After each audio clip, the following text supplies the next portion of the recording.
E olha, hoje, né, é dia de fazendo as contas aqui no Comunidade e a gente vai saber com o professor Daniel Santos, que é economista, qual é o lado positivo da crise. Porque com a crise a gente sabe que a lição número 1 que o brasileiro aprende é que com a inflação não se brinca, né, professor Daniel? Seja muito bem-vindo mais uma vez à comunidade. Obrigado, Adriana. Obrigado, estamos de volta nessa semana. E quando a gente começou a discutir sobre esse tema de lado positivo da crise, eu tive pessoas que reagiram até de uma forma um tanto quanto violenta nas suas opiniões, né? Porque não existe lado bom na crise, não tem lado bom na crise. Eu falei, não, tem sim, tem sim. Por que a gente sustenta essa ideia? Porque quando começamos a discutir a respeito daquilo que o Brasil vinha vivendo nos últimos anos, o que a gente percebia? Percebíamos pessoas que estavam gastando os seus recursos, os seus salários, e também pessoas que estavam utilizando, além do seu salário, o crédito.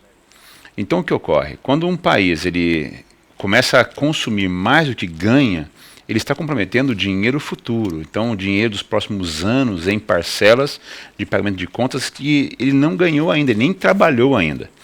O que acontece é que se isso se instaura e vira uma cultura da pessoa, o que vai acabar ocorrendo é que isso vai se prolongar pelo resto da vida dela.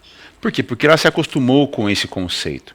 O que eu enxergo agora como lado bom da crise, né, e somente nesse sentido, é o fato de que com essa maré baixa, vamos dizer assim, a água, né, a capacidade financeira diminuindo, as pessoas começam agora a ter que lidar com a sua realidade como ela realmente é.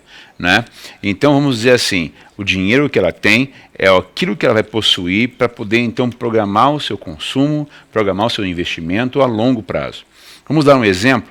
Quando a gente pega aquela geração que nasceu nos anos 30, 40, aquele pessoal que pegou a crise mundial de 29, né, em Nova York, o pessoal que pegou a crise da Segunda Guerra Mundial, aquela carestia, aquela falta de coisas, de produtos, esse pessoal todo cresceu e se acostumou a poupar. Veja que o pessoal de 60, 70 anos, que são essas pessoas que nasceram nessa época, eles têm poupança. Enquanto que o pessoal que nasceu pouco depois, nos anos 70 e anos 80, quando a economia começou a desenrolar mais tranquilamente, ele já criou um costume, uma ideia, uma visão de que o consumo é muito mais facilitado. Então, se você não tem dinheiro, você faz o quê? Financia. O que acontece agora é que nessa crise que nós estamos enxergando, né, e a minha ideia se baseia basicamente nesse conceito, né, é que nós vamos ter um momento agora de reajuste, não só financeiro, mas até mesmo cultural. Né? Então, aquela questão cultural que você disse agora há pouco com relação ao lixo também tem a ver com a parte financeira, porque as pessoas vão ter que começar a pensar em se programar para, se eu quero ter uma vida melhor no futuro, precisarei eu garantir meu futuro, porque se eu esperar esse recurso vindo de um Estado, de um governo, de aposentadoria do Estado, por exemplo, a chance disso acontecer é muito pequena, porque o governo não vai ter capacidade de pagar essa conta toda. Bom, então, neste mar vermelho da economia, né, da inflação aí, que realmente está altíssima. Verdade. Salve-se quem puder e quem tem uma boinha, né? Pois é, e a boia nós temos que fazer. É esse o conceito, né? Porque se formos esperar que alguém, um salvador da pátria, apareça com o seu transatlântico e resgate você do meio daquele mar tumultuado, né? Ou que um dia, como fez Jesus, vem andando sobre as águas, isso aconteceu um dia no passado. Isso pode acontecer por milagre também hoje, mas a chance disso acontecer com intervenção de terceiros é muito pequena. As pessoas precisam realmente saber se educar para poder ter um recurso.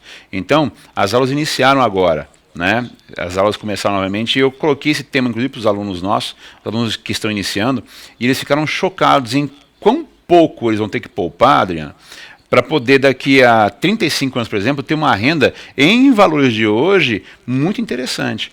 Então, inclusive, a gente até montou uma planilha para as pessoas poderem simular isso. Então, colocar a idade que ele tem hoje, a idade que ele quer se aposentar e com quantos anos ele imagina que vai viver. Né? A gente considera no Brasil que se viva hoje em torno de 80 anos. Então, se faz um cálculo com juros aplicados e o quão se aplica hoje. Eu usei o exemplo de um rapaz na sala de aula que ele tem 20 anos. Né? E ele falou, professor, eu quero trabalhar por 35 anos. Eu falei, ótimo. E você vai viver, vamos considerar assim, Deus ajude que viva mais, mas pelo menos uns 35 anos mais, 30 anos.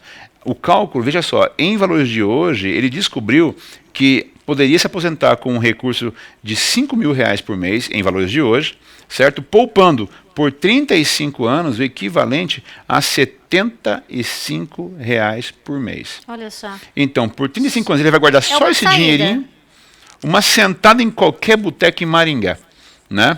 Sem couvert artístico. Né? Então, assim, por 35 anos ele vai poupar esse dinheiro, R$ 75 por mês, né?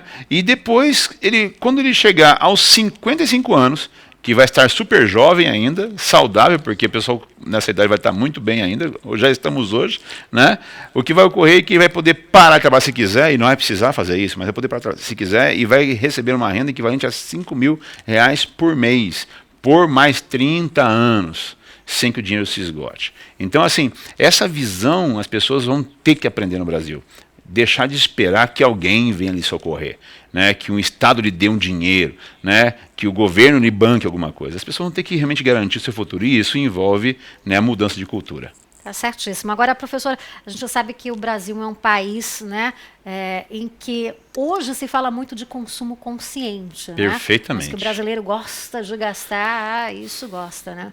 Nós somos enganados e cremos que, nós acabamos crendo no passado de que nós éramos um país desenvolvido. Não éramos, nós estamos no caminho. Né? Então é preciso que o consumo seja consciente, que o investimento seja consciente e que se nós queremos ter uma vida melhor para nós, nossos filhos, né, nossos amigos, nós temos que fazer o nosso futuro melhor e não esperar que isso venha eventualmente da benesse de alguém que um dia resolva te congratular com um presente qualquer. Não é esse futuro que nós precisamos ter para nós mesmos. Olha, a gente vai ser pauta de um próximo encontro nosso.